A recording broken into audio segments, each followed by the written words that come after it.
रिश्ता कभी खत्म नहीं होता। बातों से छूटा तो आंखों में रह जाता है, आंखों से छूटा तो यादों में रह जाता है। एक छोटी सी कहानी है। कहानी का नाम है टूटते रिश्ते। राधिका और नवीन को आज तलाक के कागज मिल गए थे। दोनों साथ ही कोर्ट के बाहर निकले।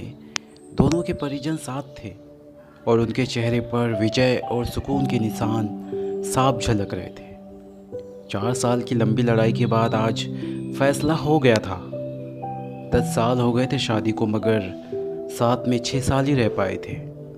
4 साल तो तलाक की कार्रवाई में लग गए। राधिका के हाथ में दहेज के सामान की लिस्ट थी जो अभी नवीन के घर से लेना था, और नवीन के हाथ में गहनों की लिस्ट थी जो राधिका से लेने थे। साथ में कोर्ट का आदेश था कि नवीन 10 लाख रुपए की राशि एक मुश्त राधिका को चुकाएगा। राधिका और नवीन दोनों एक ही टेम्पो में बैठकर नवीन के घर पहुंचे। दहेज में दिए सामान की निशानदेही राधिका को करनी थी, इसलिए 4 वर्ष बाद ससुराल जा रही थी। आखिरी बार, बस उसके बाद कभी नहीं आना।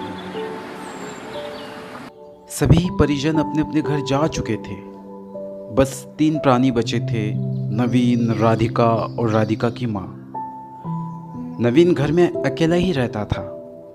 माँ, बाप और भाई आज भी गांव में रहते हैं। राधिका और नवीन का इकलौता बेटा जो अभी 7 वर्ष का है, कोर्ट के फैसले के अनुसार बालिग होने तक वह राधिका के पास ही रहेगा। नवीन महीने में एक बार उससे मिल सकता है। घर में प्रवेश करते ही पुरानी यादें ताज़ा हो गई।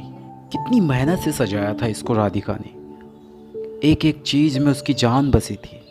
सब कुछ उसकी आंखों के सामने बना था। एक एक ईंट से धीरे धीरे बनते घरौंदे को पूरा होते हुए देखा था उसने। सपनों का घर था उसका। कितनी शिद्दत से नवीन ने उसके सपनों के घर को पूरा किया था। नवीन थका हारा सा सोफे पर पसर गया, बोला, ले लो जो कुछ भी चाहिए, मैं तुझे नहीं रोकूंगा। राधिका ने अब गौर से नवीन को देखा। 4 साल में कितना बदल गया है। बालों में सफ़ेदी झांकने लगी, शरीर पहले से आधा रह गया। 4 साल में चेहरे की रौनक गायब हो गई। वह स्टोर रूम की तरफ बढ़ी, जहां उसके दहेज का सामान वहीं पड़ा था। सामान ओल्ड फैशन का था, इसलिए कबाड़ की तरह स्टोर रूम में डाल दिया गया था।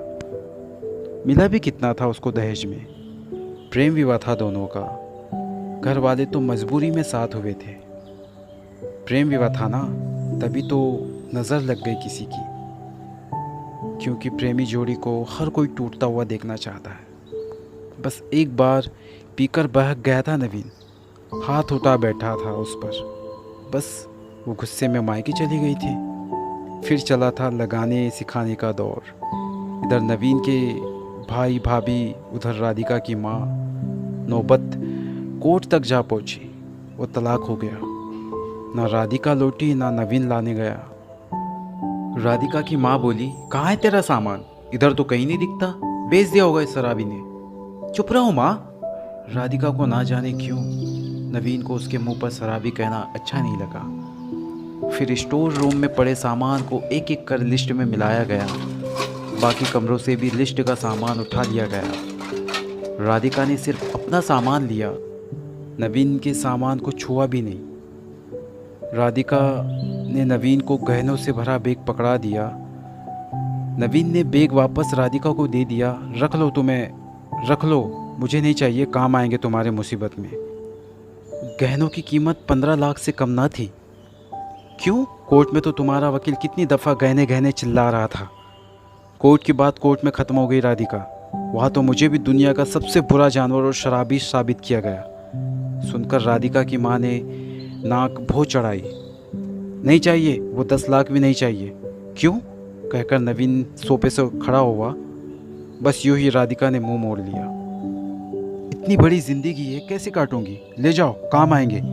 इतना कहकर नवीन ने मुंह फेर लिया और दूसरे कमरे में चले गया। शायद आंखों में कुछ उमड़ा होगा जिसे छुपाना भी ज़रूरी था।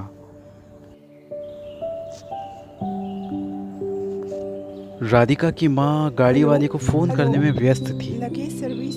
राधिका को हेलो। मौका मिला, वो नवीन के पीछे हाँ, एक ट्रक उस चाहिए। कमरे में चली गई।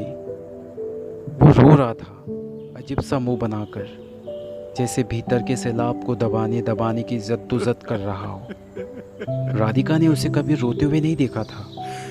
आज पहली बार देखा ना जाने क्यों उसके दिल को सुकून सा मिला, मगर ज़्यादा भावुक नहीं हुई। सधे अंदाज में बोली, इतनी फिक्र थी तो क्यों तलाक दिया? मैंने नहीं, तलाक तुमने दिया। दस्तखत तो तुमने भी किए। माफ़ी नहीं मांग सकते थे? मौका कब दिया तुम्हारे घर वालों ने? जब भी फ़ोन किया काट दिया। घर भी आ सकते थे, हिम्मत नहीं थी? राधिका की माँ आ गई, वो उसका हाथ पकड़कर बाहर ले गई। अब क्यों मुंह लग रही हो इसके? अब तो रिश्ता भी खत्म हो गया। माँ बेटी बाहर बरामदे में सोफे पर बैठकर गाड़ी का इंतज़ार करने लगी। राधिका के भीतर भी कुछ टूट रहा था, दिल बैठा जा रहा था। वो सुन्न सी पड़ती जा रही थी। जिस सोफे पर बैठी थी उसे गौर से देखने लगी। कैसे कैसे बचत करके उसने और नवीन ने वो सोफ़ा ख़रीदा था। पूरे शहर में घूमी थी, तब जाके पसंद आया था। फिर उसकी नज़र सामने तुलसी के सूखे पौधे पर गई। कितनी शिद्दत से देखभाल किया करती थी। उसके साथ तुलसी भी घर छोड़ गई। घबराहट और बढ़ी, वह फिर उठकर भीतर चली गई। माँ ने पीछे से पुकारा, मगर बेटा उसने राधिका अनसुना कर वापस दिया। आओ, वापस आओ। नवीन बेड पर उल्टे मुंह पड़ा बेटा था। राधिका वापस आओ, वापस एक आओ। बार तो उसे दया आई उस चलो पर, यहाँ मगर से, अब वो जानती थी चलो यहाँ से। अब तो सब कुछ खत्म हो चुका था, इसलिए उसे भावुक नहीं होना है। उसने सरसरी नज़र से कमरे को देखा। अस्त व्यस्त हो गया पूरा कमरा। कहीं कहीं तो मकड़ी के जाले झूल रहे हैं। कितनी नफरत थी उसे मकड़ी के जालों से। फिर उसकी नज़र चारों ओर लगी उन फोटो पर गई जिनमें वो नवीन से लिपट कर मुस्कुरा रही थी। कितने सुनहरे दिन थे वो। इतने में माँ फिर आ गई, हाथ पकड़कर फिर उसे बाहर ले गई। चलो यहाँ से राधिका, बाहर चलो। गाड़ी आ गई थी। सामान गाड़ी में चलो डाला यहाँ जा से। रहा था। राधिका सुन्न सी बैठी थी। नवीन गाड़ी की आवाज़ सुनकर बाहर आ गया। अचानक नवीन कान पकड़कर घुटनों के बल बैठ गया। बोला, मत जाओ, माफ़ कर दो। शायद यही वो शब्द थे जिन्हें सुनने के लिए 4 साल से तड़प रही थी। सब्र के सारे बांध एक साथ टूट गए। राधिका ने कोर्ट के फैसले का कागज़ निकाला और फाड़ दिया। और माँ कुछ कहती उससे पहले ही लिपट गई नवीन से। साथ में दोनों बुरी तरह रोते जा रहे थे।